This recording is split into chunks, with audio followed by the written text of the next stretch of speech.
اللہ رب العالمین اکیلا ہے اور تنہا تنہا ساری دنیا کی نگرانی ہر آن ہر لمحہ فرما رہا ہے، اور اللہ رب العالمین نے انسانیت کی فلاح و بہبود کے لیے اور اس کی کامیابی و کامرانی کے لیے ہر زمانے میں نبی رسول اور پیغمبر کا سلسلہ جاری فرمایا تھا۔ اللہ رب العالمین کے تمام برگزیدہ انبیاء کرام پر درود و سلام کا نزول ہو، بالخصوص ہمارے آخری نبی تاجدار بقرہ مدد العامہ سامع کوثر سید المرسلین و خاتم النبیین شفیع المذنبین و رحمۃ للعالمین اشرف المخلوقات میں سب سے افضل مخلوق اور قیامت کے دن کے سردار جناب نبی اکرم صلی اللہ علیہ وسلم پر اللهم صل على محمد وعلى آل محمد كما صليت على إبراهيم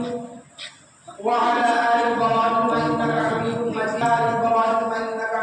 مجيد محترم سامعین کرام اور دور دراز سے تشریف لائے مصلیان کرام، آج کے اس جمعے کے خطبہ جمعہ کے اندر جس عنوان کے تحت تشریح کرنا چاہتا ہوں یا جس موضوع کے تحت کچھ عرض کرنے کی جسارت کر رہا ہوں، وہ عنوان یہ ہے کہ تربیت اولاد، یعنی اولاد کی تربیت میں والدین کی کیا ذمہ داریاں ہیں۔ اسی عنوان سے آج اس خطبے میں قرآن سنت کے روشنی میں باتیں سے کروں گا۔ خداوند قدوس سے دعا کروں کہ اللہ رب العالمین اس خاصہ کو جو بھی کہا صحیح کہے اور اس پر ہم تمام لوگوں کو عمل کرنے کی توفیق عنایت فرمائے۔ میرے محترم سامعین، جیسا کہ ہم میں سے ہر شخص اس بات سے اچھی طرح واقف ہے کہ اس دنیا کے اندر ایک انسان کے لیے اور ایک بشر کے لیے انسان کی زندگی میں اگر کوئی سب سے زیادہ اہم چیز ہے یا جس چیز کے لیے انسان دنیا کے اندر تبدل کرتا ہے، تب کاوش کرتا ہے، اور جس چیز کے لیے انسان صبح سے شام تک اپنا پسینہ بہاتا ہے، خون کو یہ کر دیتا ہے، وہ چیز یہ ہے کہ انسان اس کے ذریعے سے پیسہ کمائے اور وہ پیسہ حاصل کر کے دراصل اس پیسے کے ذریعے سے وہ اپنی اولاد، اپنی بیوی اور اپنے بیٹے اور بیٹیاں کی اس کے ذریعے سے زندگی بسر کرتا ہے، اور اس پیسے کے ذریعے سے ان کی زندگی میں ہونے والے حادثات کو اس پیسے سے اس کو دور کرتا رفع کرتا ہے۔ ایک انسان کی زندگی کا ایک اہم مقصد یہ ہے، اور میرے بھائیوں کو معلوم ہونا چاہیے کہ اولاد اللہ رب العالمین کی تمام نعمتوں میں ایک بہت ہی بڑی نعمت ہے۔ اگر دنیا کے کسی انسان کے پاس کوئی اولاد نہیں تو اس اولاد کے لیے نہ جانے کن کن جگہوں پہ ٹھوکریں کھاتا ہے، اور اس اولاد کو حصول کے لیے بڑے بڑے اطباء، بڑے بڑے ڈاکٹر اور بڑے بڑے مولوی اب نہ جانے کہاں کہاں ٹھوکریں کھاتا ہے، اور تاکہ وہ اس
झूठ, मकरों, फरेब, दगा, दूसरों को गाली देना और दूसरों की औरतों की इज्जत को पामाल करना, इन तमाम चीजों से सबसे पहले तुम अपने आप को बचाओ। आगे फरमाया खुद अपना ही नहीं बल्कि तुम्हारे मातहत जो औलाद है, जो तुम्हारे तहत, जो तुम्हारे ज़ेरे नगीन जो औलाद है, तुम्हारी बेटियां हैं और तुम्हारे बेटे हैं, अल्लाह ने कहा इनको भी बचाओ। किस चीज से बचाओ? नारन, उस आग से बचाओ। वक़ूदुहा अन्नास वल हिजारा, उस आग का वो आग जो उसका ईंधन बनेगा इंसान और पत्थर। अल्लाह रब्बुल आलमीन फरमाता है कि अलैहा मलाइकतुन गिलाज़ुन शिदाद ला यअसूना अल्लाह मा अमरहु, उस आग के ऊपर ऐसे खतरनाक फरिश्ते हैं जो बहुत ही ज्यादा ताकतवर हैं, बहुत ही ज्यादा ताकतवर और कवी है, और गिलास और बहुत ही सख्त दिल है। उनके पास कुव्वत समाअत नहीं, वो किसी चीज को सुनते नहीं है। अल्लाह रब्बुल आलमीन कहता है उस फरिश्ते को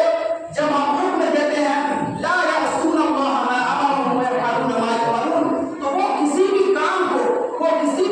को करने से बाज नहीं रहता, अल्लाह किसी काम को करने से रुकता है। मेरे भाइयों, इस आयत करीमा के अंदर अल्लाह रब्बुल आलमीन ने मोमिनों को खिताब करते हुए कहा कि तुम अपने आप को और अपने औलाद को जहन्नम के आग से बचाओ। आखिर इसका क्या माना? अल्लाह रब्बुल आलमीन ये क्यों कह रहा है कि अपने औलाद को और अपने आप को जहन्नम के आग से बचाओ? इसका मतलब क्या हुआ? इसका मतलब ये हुआ कि अगर दुनिया के अंदर हम औलाद की सही तरबियत नहीं करेंगे और औलाद को इस्लाम के सांचे में नहीं ढालेंगे, औलाद को कुरान का और हदीस का अमलदार नहीं बनाएंगे, कुरान की आयतें नहीं सिखाएंगे, और अगर औलाद को तौहीद का, नमाज का पाबंद नहीं बनाएंगे, और इसी तरह से अगर हम दुनिया से चले गए, अल्लाह रब्बुल आलमीन कहता है कि वही औलाद दुनिया के अंदर बुराइयां करेगी और जो तमाम किस्म के खुराफात करेंगे, उसके सबब से अल्लाह रब्बुल आलमीन तुमको जहन्नम का ईंधन बना कर रखेगा। ये कितनी अजीब बात है।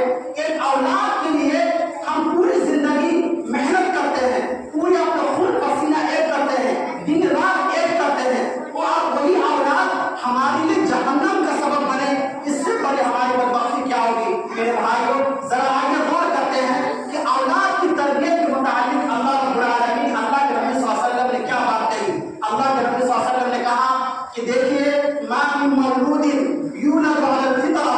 मा मिन मौलूदिन यूलदु अलल फितरा अबवाहु युनस्सिरानिही व युमज्जिसानिही। अल्लाह के नबी सल्लल्लाहु अलैहि वसल्लम इरशाद फरमाते हैं कि दुनिया का जो भी बच्चा पैदा होता है, दुनिया के अंदर जिस बच्चे की विलादत होती है, वो बच्चा सलीमुल फितरत होता है। मा मिन मौलूदिन यूलदु अलल फितरा, यानी कि हर बच्चा अपनी फितरत पर पैदा होता है। अल्लाह के नबी सल्लल्लाहु अलैहि वसल्लम कहने का मतलब यह है कि अगर किसी मुशरिक या काफिर या हिंदू या ईसाई के घर में कोई बच्चा पैदा होता है, दरअसल वो बच्चा मुसलमान ही पैदा होता है और वो बच्चा इस्लाम के दामन में पैदा होता है। आगे अल्लाह के नबी सल्लल्लाहु अलैहि वसल्लम फरमाते हैं कि फ़अबवाहु युनस्सिरानिही और युमज्जिसानिही। अल्लाह के नबी सल्लल्लाहु अलैहि वसल्लम फरमाते हैं लेकिन उसके बाद बच्चा तो अपनी फितरत पर पैदा होता है, लेकिन उसके बाद उसको यहूदी बना देते हैं या नसरानी बना देते हैं या आतशपरस्त बना देते हैं। जाहिर सी बात है कि अगर किसी मुशरिक, यानी कि वो कौम जो शिर्क में मुलव्वस है, कुफ्र में मुलव्वस है, उसके घर में कोई बच्चा पैदा होगा तो वो बच्चा अपने बाप के नक्शे कदम पर चलते हुए काफिर हो जाता है। इसी तरह से कोई बच्चा अगर यहूदी के घर में पैदा होता है तो वो यहूदियत इख्तियार कर लेता है, कोई बच्चा नसरानी के घर में पैदा होता है तो वो नसरानी इख्तियार कर लेता है। अल्लाह के नबी सल्लल्लाहु अलैहि वसल्लम का कहने का मतलब यह है, इस टुकड़े के अंदर एक बच्चा जब पैदा होता है वो बिल्कुल कोरे कागज की तरह होता है, उसके पास किसी चीज की सलाहियत नहीं होती, उसकी मिसाल होती है तख्ते सियाह की तरह। वो तख्ते सियाह जो बिल्कुल साफ शफाफ हो, या वो कागज जिसके ऊपर कोई चीज नहीं लिखी हुई हो, यानी वो बच्चा बिल्कुल कोरे कागज की तरह होता है। और उस कोरे कागज पर सबसे पहले जो चीज लिख दी जाती है वो चीज जिंदगी भर उसके ऊपर लिखी रहेगी, उसको मिटा नहीं जा सकता है। इसीलिए अल्लाह के नबी सल्लल्लाहु अलैहि वसल्लम फरमाते हैं कि बच्चों की तरबियत दरअसल उसकी विरासत से होनी चाहिए। एक बच्चा जब पैदा हो जाए 2 साल, 3 साल, 4 साल उम्र में, जब उसके अंदर बोलने की सलाहियत और बोलने का मौका पैदा हो जाए, जब वो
अल्लाह के नबी सल्लल्लाहु अलैहि वसल्लम उसी वक्त उस हसन को डांट के कहते हैं कि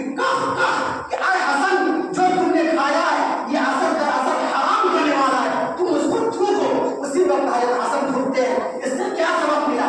एक बच्चे की सही तरबियत और उसकी सही नशोनुमा और उसकी सही परवरिश व पर्दा और उसकी निगरानी वालिदैन के ऊपर जिम्मेदारी होती है और आयत होती है, फर्ज होती है कि बच्चों की सही तरबियत करें। मेरे भाइयों, आज बड़े अफसोस की बात है कि ये औलाद जो अल्लाह की बहुत बड़ी नेमत है, हम इसके मुतालिक बहुत ही गफलत बरतते हैं और बहुत ही ज्यादा इसमें लापरवाही और गफलत से काम अंजाम देते हैं। उसकी मिसाल हम माशरे के अंदर देखते हैं कि हमारा बच्चा जो 5 साल का 6 साल का है, उसको किसी भी चीज की तालीम नहीं देते। अगर वो गाली बकता है, उस गाली को उसके सरजनिश नहीं करते हैं, उसको टोकते नहीं, उसको मारते नहीं, उसको समझाते हैं। अगर 5 साल का बच्चा किसी के दरख्त से कोई चीज चुरा लेता है या बिना खुशी में टूट लेता है, तो हमको इसके ऊपर कोई हमारे बदन पर जून तक नहीं देता और हम इस चीज को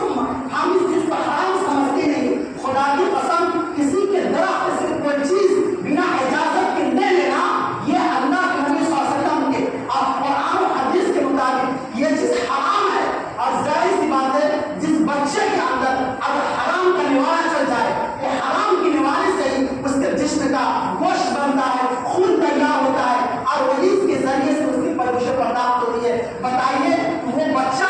आगे चलकर फ्यूचर में, मुस्तकबिल में वो माशरे के अंदर क्या काम करेगा? मेरे भाइयों, इसीलिए जरूरी है कि बच्चों की सही तरबियत की जाए। ये बच्चे हमारे मुस्तकबिल का, हमारे भविष्य का, फ्यूचर का, यह हमारा मेहमान है, यह हमारे मुल्क में आने वाले या मुस्तकबिल में होने वाले कामों की जिम्मेदारी इनको पर आयद होती है। यही वो बच्चे हैं जो आगे चलकर मस्जिद के, मदारिस की और अपने बीवी बाल बच्चों की जिंदगी में हाथ में होगी। जाहिर सी बात है, जब एक बच्चा जिसकी तरबियत कुरान सुन्नत से रोशनी नहीं होगी, तो आगे चलकर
اسکول یا کالج نہیں جاتا ہے یا کوئی کام کرنے کو نہیں جاتا ہے تو گھر میں اس کو 10 طرح کی باتیں کہی جاتی ہیں، لیکن وہی بچہ اگر اصول روڈ کے مسجد نہیں آتا ہے تو ہمارے بدن پر جھوٹ تک نہیں دیکھتا کہ ہم کیسے مسلمان ہیں۔ یقین مانیے اللہ رب العالمین نے اسی لیے قرآن مقدس میں کہا تھا کہ قوا انفسکم واہلیکم نارا، تم اپنے آپ کو اور اپنی اولاد کو جہنم کی آگ سے بچاؤ۔ ہم چاہتے ہیں کہ دنیا کے اندر بھی یہ اولاد ہمارے بڑھاپے کا سبب بنے۔ آپ یہی وجہ دیکھیے کہ آخر اولاد ماں باپ کو کہاں کیوں نہیں مانتی، یہ اولاد ماں کو اگر باپ کو کہنے کیوں دیتی ہے بڑھاپے کو عمر میں؟ آخر کیا وجہ ہے کہ جب بڑھا ہو جاتا ہے باپ تو وہی لڑکا جس کو اس باپ نے زندگی بھر محنت کر کے کمایا آخر عمر میں اس کو مجبور کرتا ہے، اس کو پریشان کرتا ہے۔ دراصل اس کی سب سے بڑی وجہ یہ ہے کہ آپ نے اپنی اولاد کی صحیح تربیت نہیں کی، آپ نے اپنی اولاد کو قرآن و حدیث نہیں پڑھائے،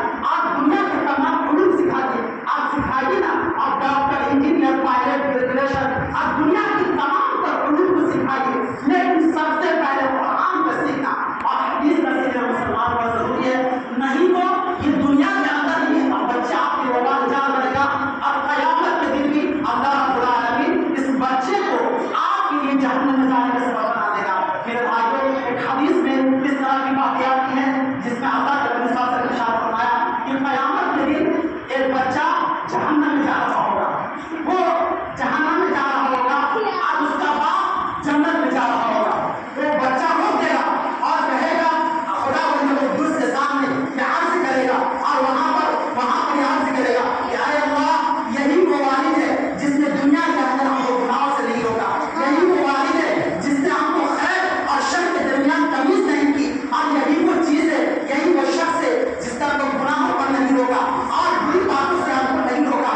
دراصل ہم گناہ کا مستحق نہیں ہے، جہنم کا مستحق نہیں ہے، دراصل یہی مستحق ہے۔ اسی لیے کہ اللہ کے نبی صلی اللہ علیہ وسلم اور قرآن اللہ نے کہا وَأَمْرُ بِالْمَعْرُوفِ وَنَهْ عَنِ الْمُنكَرِ، کہ تم نیک کام کرو اور برائیوں سے بچاؤ، وہی بچہ ہمارے لیے قیامت کے دن جہنم کا سبب بن جائے گا۔ اس سے بڑی بات ہمارے پاس ہوتی ہے۔ انہی باتوں پر میں اپنی بات کو ختم کرتا ہوں اور یہ بات آپ سے کرتا چلوں کہ میرے بھائیوں،